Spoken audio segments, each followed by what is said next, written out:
Assalamualaikum warahmatullahi wabarakatuh. Salam sejahtera untuk kita semua. Pada kesempatan kali ini kita akan membahas materi tentang pengenalan konstitusi dan norma dalam kehidupan sehari-hari. Melalui pembelajaran pada hari ini, saya mengajak warga belajar untuk kita tidak hanya memahami konsep, tetapi juga berpikir secara kritis apakah aturan yang ada itu sudah benar-benar kita pahami, dan yang lebih penting apakah sudah kita jalankan dengan kesadaran. Jadi mari kita mulai pembelajaran pada hari ini dengan penuh perhatian, kesungguhan, dan sikap terbuka untuk merefleksikan diri. Untuk mata pelajaran Pendidikan Pancasila dan Kewarganegaraan kelas 10.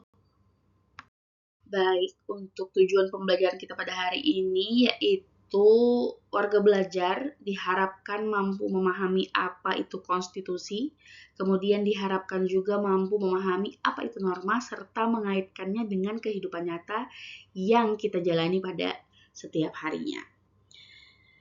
Namun lebih dari itu, tujuan utamanya yaitu adalah membentuk cara kita berpikir, cara sebagai warga negara yang sadar akan hak dan kewajibannya. Karena pada akhirnya keberhasilan dari belajar pendidikan Pancasila dan kewarganegaraan itu tidak diukur dari nilai saja, melainkan dari sikap dan perilaku kita di kehidupan kita sehari-hari. Warga belajar, bayangkan jika sebuah negara itu tidak memiliki aturan dasar. Setiap orang bisa bertindak sesuka hati. Tidak ada batas kekuasaan dan tidak ada kepastian hukum. Nah, disinilah pentingnya konstitusi. Konstitusi itu adalah hukum dasar yang menjadi landasan dalam menjalankan sebuah negara. Di Indonesia sendiri, kita itu mengenalnya sebagai Undang-Undang Dasar Negara Republik Indonesia tahun 1945.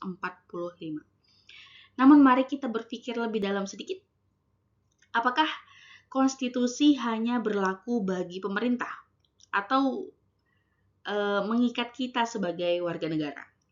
Jadi jawabannya itu adalah konstitusi merupakan milik kita bersama. Dan keberhasilannya tergantung pada kesadaran kita semua. Konstitusi memiliki peran yang cukup penting dalam kehidupan kita, bukan cukup, tapi sangat penting. Ia menjadi landasan hukum tertinggi, mengatur pembagian kekuasaan, kemudian melindungi hak warga negara, dan menjaga ketertiban dalam kehidupan bersama. Namun, warga belajar, mari kita renungkan apakah fungsi tersebut sudah benar-benar berjalan dengan baik di sekitar kita? Atau masih ada ketimpangan atau ketidakadilan? Pertanyaan-pertanyaan seperti ini menunjukkan bahwa kita tidak hanya menerima, tetapi juga kita harus memahami secara kritis. Konstitusi bukan hanya sesuatu yang jauh dan formal, dia hadir dalam kehidupan kita sehari-hari. Jadi misalnya, hak untuk mendapatkan pendidikan, kemudian hak untuk menyampaikan pendapat dan kewajiban untuk menaati hukum. Namun warga belajar, kebebasan selalu memiliki batas. Kebebasan tanpa tanggung jawab justru bisa menimbulkan masalah. Contoh, di media sosial. Apakah kita menggunakan kebebasan itu untuk hal yang baik atau justru untuk menyakiti orang lain? Jadi setiap hak kita itu dibatasi oleh hak orang lain. Harapan konstitusi sebenarnya bisa kita lihat dari hal-hal yang sederhana, seperti datang ke sekolah dengan tepat waktu, kemudian menghargai pendapat orang lain, dan juga mengikuti musyawarah dengan baik. Kemudian tidak melanggar aturan. Hal-hal yang dianggap mungkin dianggap kecil atau dianggap sepele, padahal disitulah nilai dari konstitusi diuji dalam kehidupan nyata. Sekarang mari kita refleksi, jika hal sederhana saja masih dilanggar, bagaimana dengan hal yang lebih besar? Ini tentunya akan menjadi tantangan bagi kita semua. kita masuk pada konsep norma. Jadi norma itu adalah aturan yang mengatur perilaku manusia dalam kehidupan bermasyarakat. Tanpa norma, kehidupan kita akan menjadi tidak teratur. Namun yang menarik, tidak semua norma itu tertulis. Banyak norma yang hidup di dalam kebiasaan kita, hidup di masyarakat, dan juga di hati nurani manusia. Pertanyaan sekarang, apakah kita masih menjadikan hati nurani itu sebagai pedoman atau tidak? Apakah kita bertindak hanya berdasarkan dengan situasi? Warga belajar, norma sendiri itu terbagi beberapa jenis. Yang pertama itu ada norma agama. Kemudian yang kedua ada norma kesusilaan. Dan yang ketiga itu ada norma kesopanan. Dan yang keempat adalah norma hukum.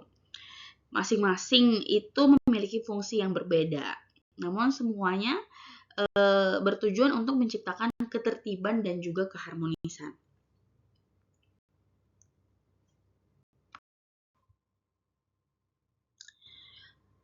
Di era digital saat ini, tantangan terhadap norma itu semakin besar. Interaksi itu tidak lagi terbatas pada dunia nyata, tetapi juga pada dunia maya. Contoh, ada perilaku bullying, kemudian komentar negatif, ujaran kebencian, dan kurangnya rasa hormat itu menjadi bukti bahwa norma itu sering diabaikan. Dan norma hukum ini memiliki sifat yang tegas dan juga mengikat. Dia dibuat oleh lembaga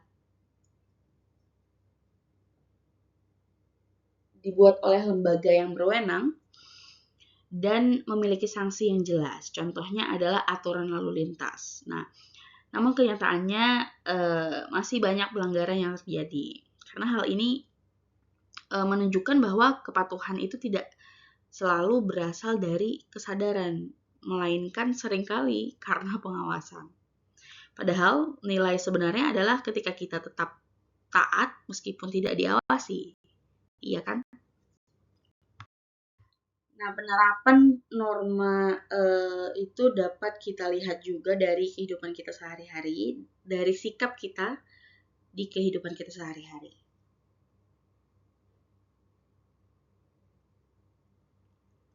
Seperti menghormati guru, menjaga kebersihan, bersikap tertib.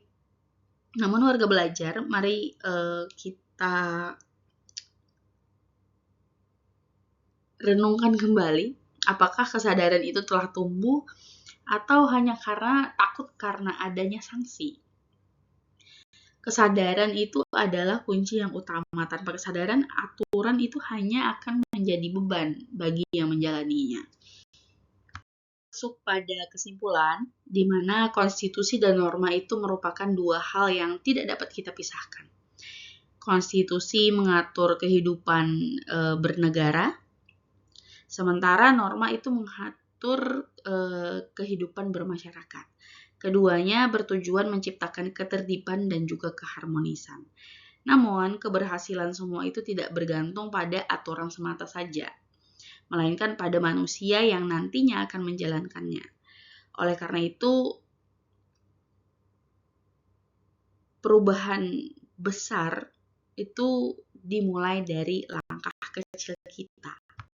Di warga belajar yang saya banggakan, sekali lagi bahwa perubahan besar itu selalu dimulai dari langkah kecil kita.